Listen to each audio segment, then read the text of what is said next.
So believe it or not, Republicans might actually hold one of their own accountable. I know we've been waiting for this for a long time.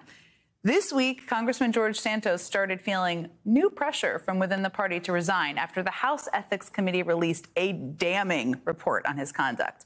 The report found substantial evidence that Santos broke multiple federal laws. The Republican chairman of that committee has already filed his own resolution to expel Santos.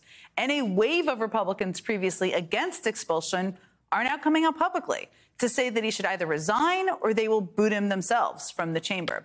When you pour through the details of this report, and believe me, we did, many people did, it is no wonder that Republicans are saying that Santos has to go.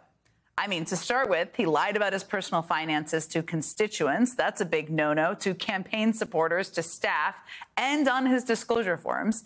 He falsified a list of campaign donors to the FEC, and he used campaign funds to pay down his own credit card debt for, wait for it, shopping sprees at luxury stores and for payments to the adult content site OnlyFans. You cannot make it up sometimes.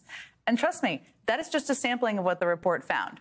So, yeah, Republicans are showing us they do have the ability to call out one of their own. Good for them. Congresswoman Ashley Hinson of Iowa said the conduct was illegal and unacceptable, and Americans deserve better from their representatives. All right, Congresswoman, that's true. Congressman Greg Murphy of North Carolina said that Santos's actions were reprehensible and he was not worthy of being a member of Congress. Also true there, Congressman Murphy. And even the new House Speaker, Mike Johnson, isn't providing Santos any cover. He said the report was very troubling, also very true, and urged lawmakers to consider the best interests of the institution. It's a good thing that lots of Republicans won't tolerate this kind of behavior anymore. We've been waiting. And yet, you knew there was going to be a yet in here. Lots of Republicans have been much less vocal about the mountain of allegations and evidence against their own party's leader, Donald Trump.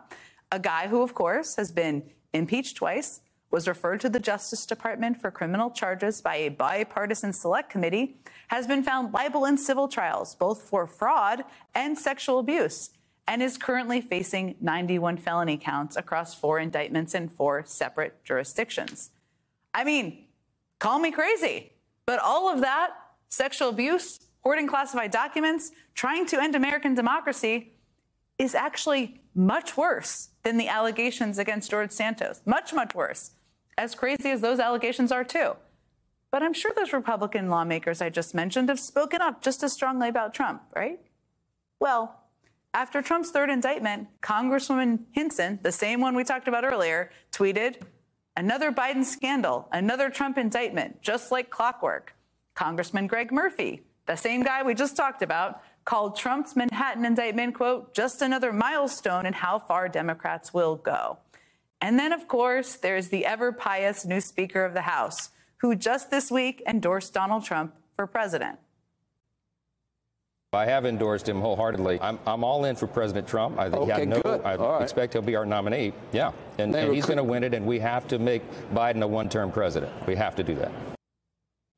So just to summarize here, the pious speaker, Mike Johnson, is very troubled by paying for OnlyFans with the campaign funds, but paying hush money to a porn star, obstructing investigations, and inciting a violent attack on the Capitol, he's all in for.